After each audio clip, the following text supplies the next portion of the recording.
ذي قوة عند ذي العرش مكين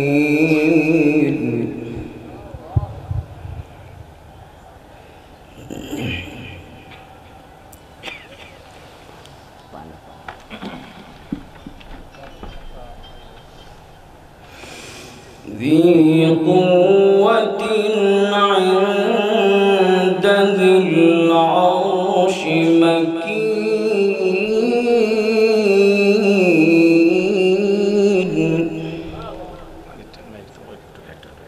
পানি পানি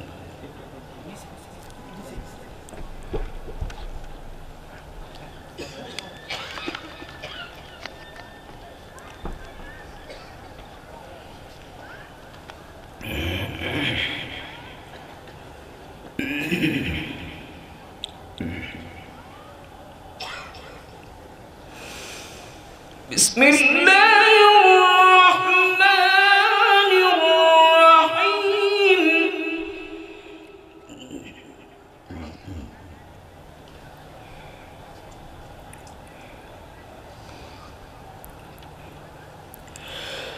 إذا السماء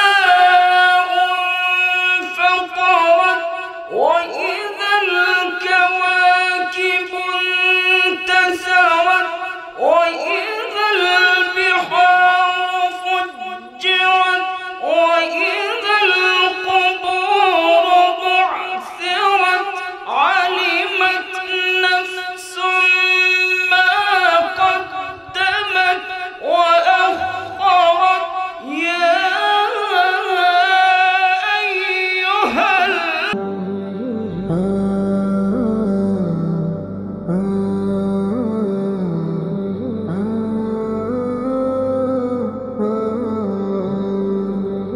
السلام عليكم ورحمة الله وبركاته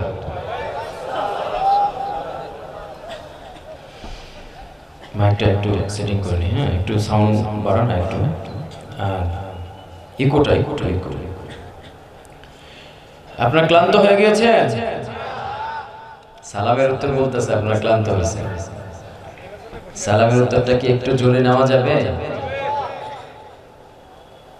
যাক তাহলে আবার আরেকবার সালাম দেই আসসালামু আলাইকুম ওয়া রাহমাতুল্লাহি ওয়া বারাকাতুহু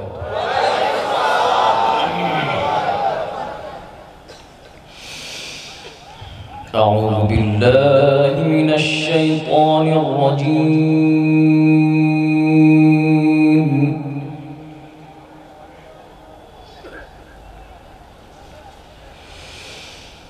بسم الله الرحمن الرحيم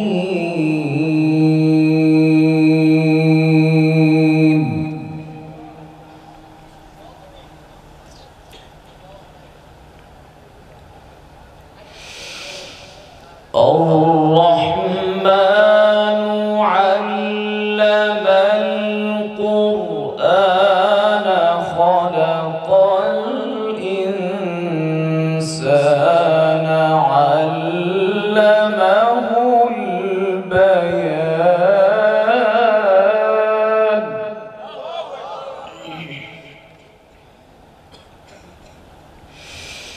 الشمس والقمر بحسبان والنجم والشجر يسجدان ভাই সাউন্ডটা সুন্দর হইতেছে না একটু ইকো দিয়ে একটু ভাষান সাউন্ডটা একটু ভাষান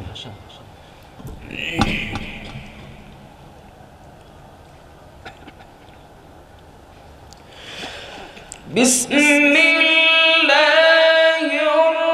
الرحمن الرحيم الرحمن علم القرآن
والنجم والشجر يسجدان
والسماء رفعها ووضع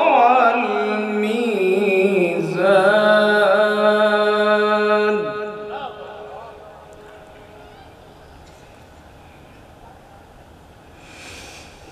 ألا تطغوا في الميزان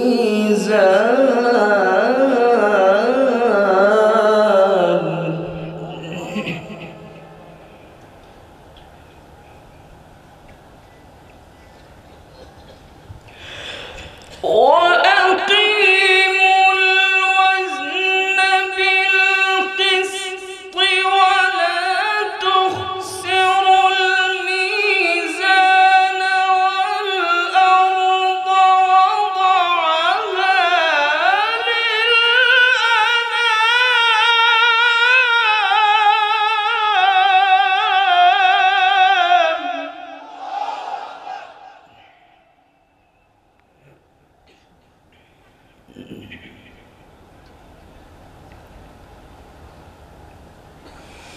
والحب ذو العصف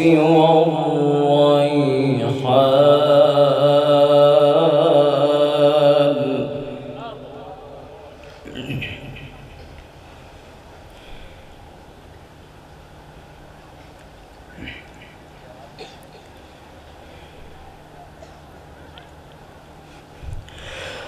والحب ذو العصف والريحان فبأي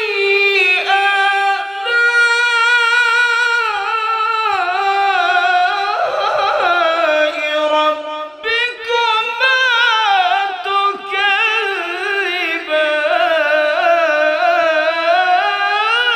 تكذبان لله تكبير.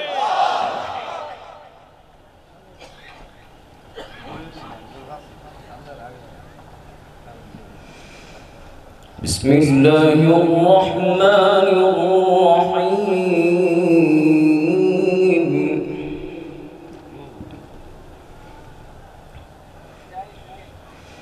إذا الشمس كورت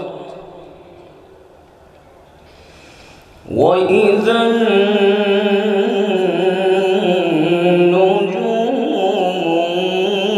النجوم كدرت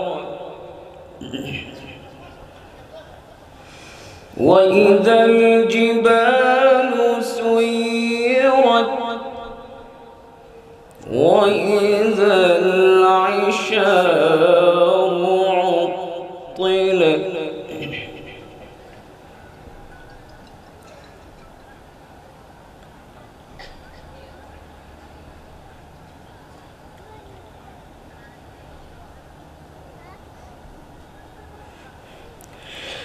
بسم الله الرحمن الرحيم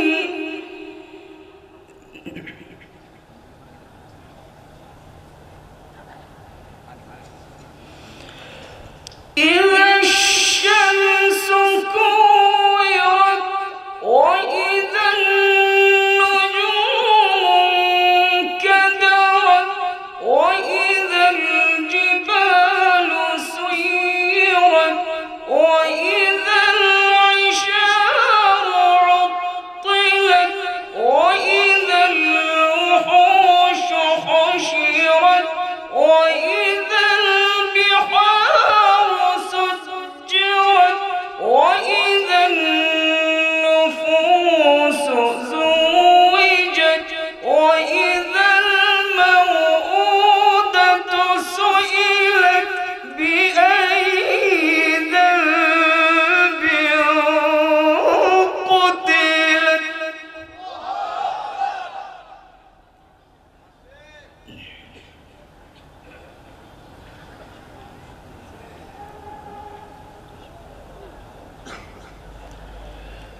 وإذا الصحف نشرت وإذا السماء كشطت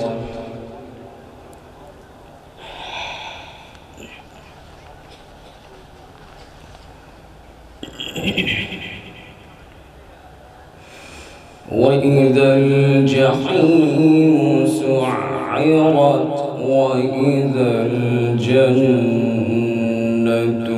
أزلفت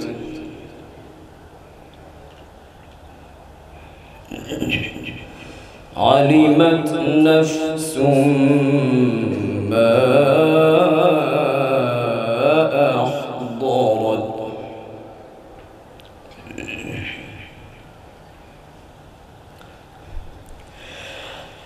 فلا أقسم بالخنس الجوار الكنس والليل إذا عسعس والصبح إذا تنفس إنه لقول رسول كريم.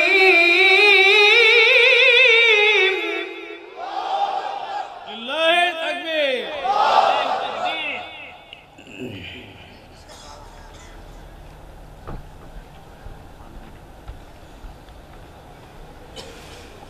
ذي قوة عند ذي العرش مكين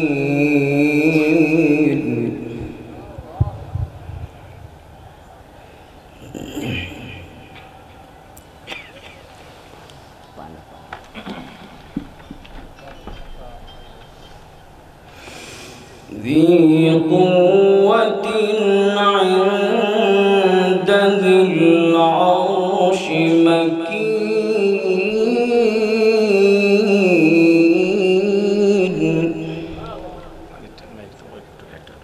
পানি পানি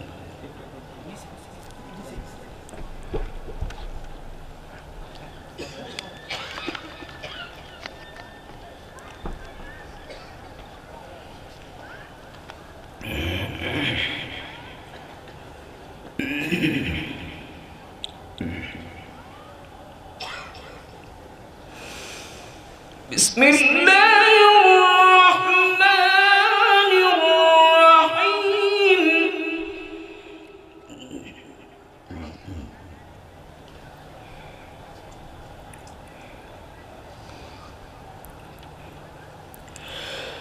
إذا السماء انفطرت وإذا الكواكب انتثرت وإذا البحار فجرت وإذا القبور بعثرت علمت نفس ما قدمت وأخرت يا أيها الإنسان ما غرك بربك الكريم. الله أكبر الله أكبر.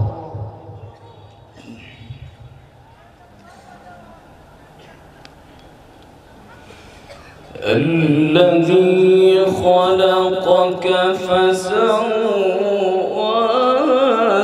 فعدلك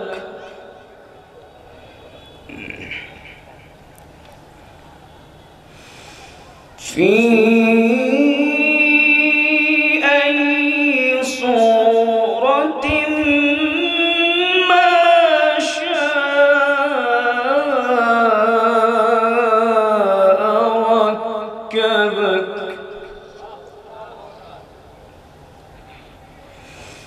كلا بل تكذبون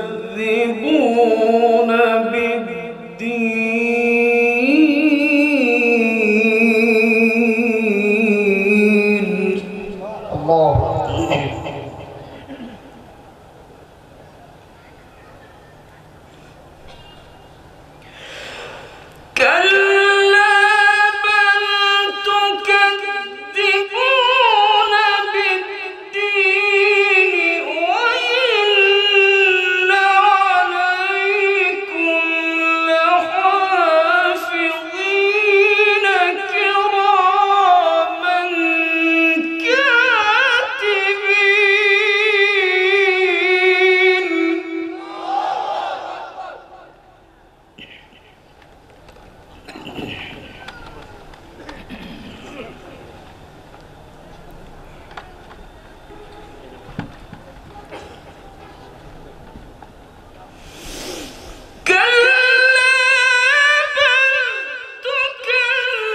يعلمون ما تفعلون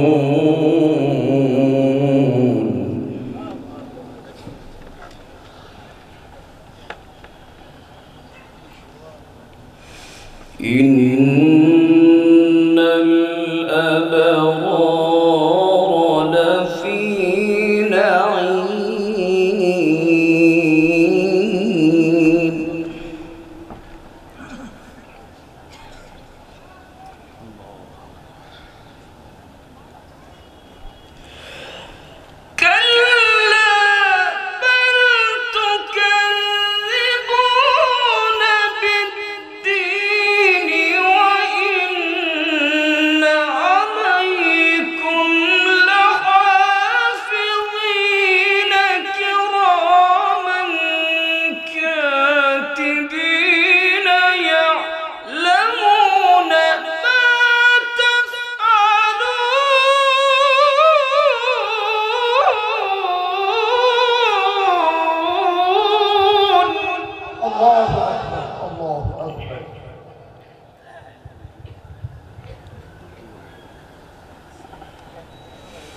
إن الأبرار لفي نعيم وإن الفجار لفي جحيم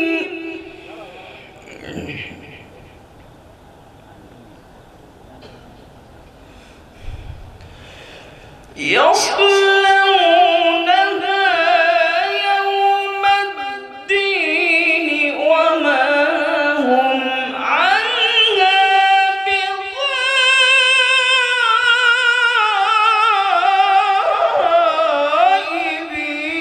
بغائبين.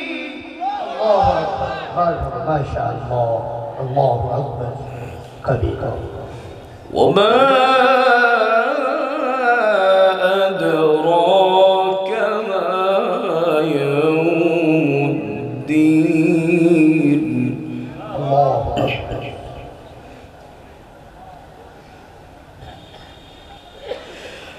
وما أدراك ما يوم الدين ثم ما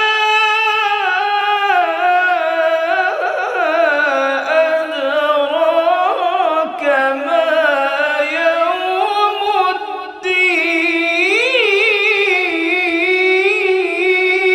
الدين.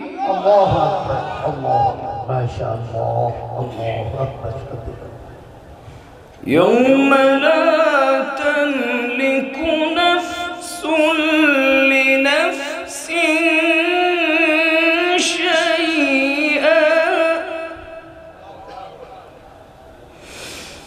يوم لا تملك نفس لنفس شيئا والأمر يومئذ لله.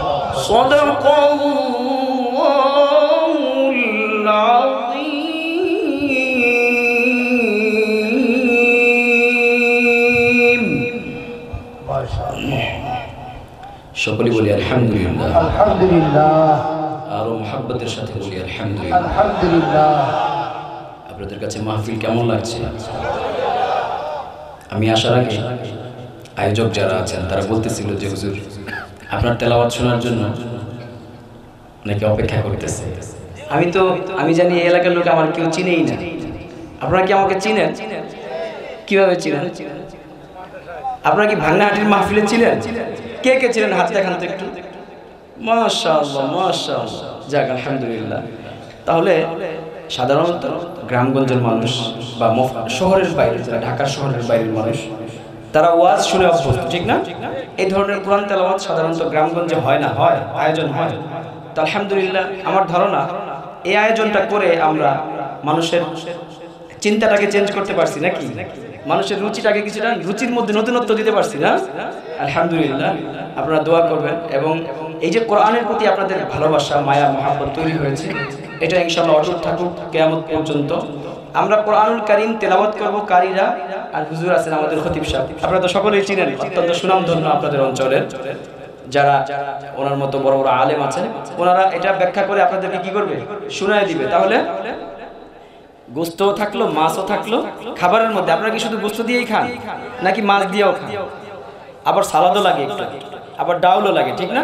তাহলে গোশতও থাকলো, মাছও থাকলো, সালাদও থাকলো, ডাউলও থাকলো নাকি? আপনারা কিন্তু সালাদ খাইছেন বিকালবেলা, মোটামুটি হামনাত হয়েছে না? কলরবের শিল্পীরা আসছিল, আলহামদুলিল্লাহ, মাশাআল্লাহ। তো একটা মাহফিল এরকম হওয়া চাই যে শুধু গোশত চলতেছে, ভালো লাগবে না কিন্তু, না? তাই জন্য একের পর এক ওয়াজ চলতেছে, সেটাও ভালো লাগবে না। আবার একের পর এক তেলাওয়াত চলতেছে, সেটাও, কোরআন তেলাওয়াত কখনোই খারাপ লাগার বিষয় নয়।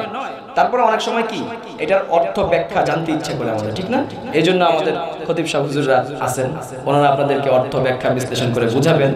আমরা আপনাদেরকে কোরআনুল কারীম থেকে সুরিত কণ্ঠে, সুন্দর কণ্ঠে তেলাওয়াত করে, এই তেলাওয়াত হচ্ছে অন্তরের খোরাক, আর এই হুজুররা যে বয়ান করবেন সেই বয়ান হচ্ছে মাথার খোরাক। দুইটা দুই জিনিস, দুইটার কাজ কিন্তু দুই রকম।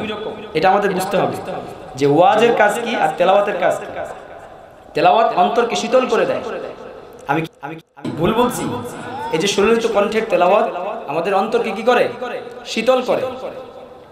আর হুজুররা যে বয়ানগুলো করবে, আমাদের খতিব সাহেব হুজুর এখন যে বয়ান করবেন, মুফতি শফিউল্লাহ সাহেব, এই বয়ানে আমাদের মাথা খুলবে, এই বয়ানে আমাদের চিন্তা শক্তি খুলে যাবে। আমরা আমল করার প্রতি আরো কিভাবে আমল করব, কিভাবে আমরা জীবন যাপন করব, কিভাবে আমরা দুনিয়া এবং আখিরাত উভয় জাহানে কল্যাণ কামিয়াবি পাবো, সেই পথ দেখাবে হুজুরদের আলোচনা, ঠিক না? তো এই জন্য অন্তরকে শীতল করে দিলাম। তো আমার জন্য দোয়া করবেন, আল্লাহ রাব্বুল আলামিন যেন আমার এই কণ্ঠকে মৃত্যু পর্যন্ত এরকম এত সুন্দরভাবে, এরকম ভাবেই যেন আমি মৃত্যু পর্যন্ত মানুষকে সুরিত কণ্ঠে তেলাওয়াত শোনাতে পারি। আর শুধু আপনাদেরকে শোনায় যে আনন্দ পাচ্ছি এমন না, আমি এই কোরআনুল কারীমের তেলাওয়াতের চর্চা করি দীর্ঘদিন, 15 বছর যাব। এই 15 বছরে আমি যে শুধু মানুষকে আনন্দ দিয়েছি এমন না, নিজেও পেয়েছি অনেক। আমি নিজে সবচেয়ে বেশি পেয়েছি, যে আপনারা যতটুকু আনন্দ পাইছেন তার চেয়ে অনেক বেশি আমি পাই। কারণ মানুষ বলতেই তো দুঃখ বেদনার জীবন, নাকি? তো যখন দুঃখ বেদনা, আমি আপনাদেরকে এই আমার ঘটনার সাথে একটু মিলে আপনারা একটা জিনিস শিখে নেন আজকে, সেটা আপনাদের জীবনে হয়তো কাজে লাগতে পারে। যখন আমরা কষ্টে ভুগি, দুঃখ পাই, যখন আমাদের বেশি টেনশনে থাকি, তখন আমরা বিভিন্ন ধরনের খারাপ দিকে যাই। কেউ সিগারেট, যার সিগারেটের অভ্যাস সিগারেট খায়, কেউ গান শুনে, ঠিক না, বিরহের গান শুনে। তো এগুলো সব বাদ দিয়ে যদি আমরা কোরআনুল কারীমের তেলাওয়াত শুনি, আমার ধারণা, আমার বিশ্বাস, এবং আমি নিজে এটার প্রমাণ, আমার জীবনে কোনো কষ্ট, দুঃখ, দুর্দশা আসলে আমি কোরআনুল কারীমের তেলাওয়াত শুরু করে দিই। এই যে সুরগুলো দিয়ে একের পর এক পড়তেছি, আমার দুঃখ চলে যায়, শেষ হয়ে যায়। তো আমার ধারণা আমিও মানুষ, আপনারাও মানুষ, রুচি একই রকম, রুচিবোধ। তো ইনশাআল্লাহ আপনাদেরও দুঃখ, কষ্ট, চিন্তা, দুশ্চিন্তা, খারাপ সময়, ভালো সময়, সব সময় যদি কোরআনুল কারীমের এই সুরকে আপনারা সঙ্গী করতে পারেন, তাহলে ইনশাআল্লাহ আপনাদের দুনিয়া হবে সুন্দর। দুনিয়া কি হবে? সুন্দর। আখিরাত হবে সুন্দর ইনশাআল্লাহ তাআলা। আল্লাহ রাব্বুল আলামিন আমাদের সকলকে কোরআনের এই মধু আমাদের জীবনের সাথে মাখিয়ে আমরা যেন কিয়ামত পর্যন্ত এই কোরআনুল কারীমকে সাথে নিয়ে এবং কোরআনুল কারীমের সেই জান্নাতে যে শুরুর মাহফিল, স্বাগত মাহফিল, সেই মাহফিলে আমরা যেন শরীক হতে পারি। আল্লাহ রাব্বুল আলামিন সেই তৌফিক দান করুন। ওয়া আখিরু দাওয়ানা আলহামদুলিল্লাহি রাব্বিল আলামিন। ওয়াসসালামু আলাইকুম ওয়া রাহমাতুল্লাহি ওয়া বারাকাতুহু।